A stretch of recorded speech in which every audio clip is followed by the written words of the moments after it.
শেষ পর্যন্ত এক ডাকাতের আশ্রয় তুমি স্বামী মনে কিছু করো না স্বামী, আমি সেই ডাকাতকে দাদা বলে রেখেছি। আর আমাকে আদর যত্ন করেছিল,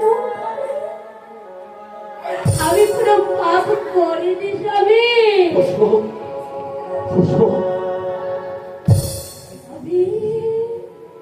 তুমি আমাকে ক্ষমা করে দাও স্বামী, তুমি আমাকে ক্ষমা করে দাও। তুমি আমাকে ক্ষমা করে দাও। তুমি তো কোনো পাপ করোনি স্বামী। এই ছেলেটিকে রে পুষ্প, দাদা বল বল বল, এই ছেলেটিকে। দাদা ও যে আমার হারিয়ে যাওয়া স্বামী।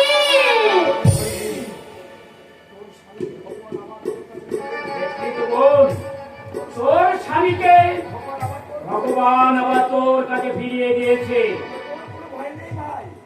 তোমার কোনো ভয় নেই ভাই। তুমি যখন এই ডাকাতের আড্ডা এসেছো, কোনো ভয় নেই দাদা।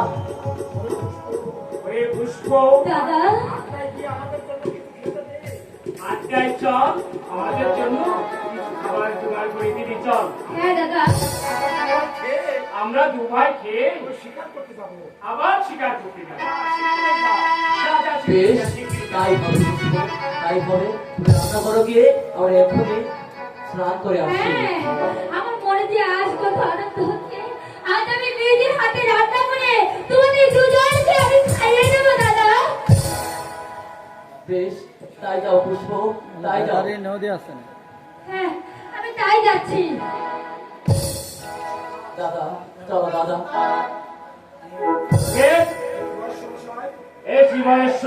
দেখি বয়স্ক মশাই, আপনি এখানে?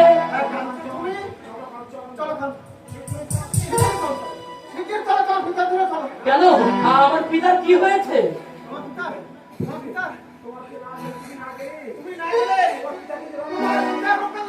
পিতাকে রক্ষা করতে পারবো না?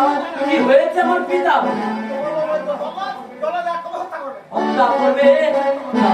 ও দাদা, তোমাকে আমার সঙ্গে যেতে হবে। তুমি না গেলে আমি যে আমার পিতাকে রক্ষা করতে পারবো না দাদা।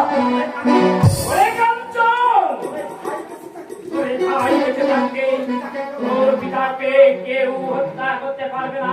আগে যদি আমার জীবন দায় যাবে, তবু তোর পিতাকে চক্র আমি কোনদিন কাউকে স্পর্শ করতে দেবো না। চল ভাই, তাই চলো দাদা, তাই চলো, তাই চলো দাদা, তাই চলো।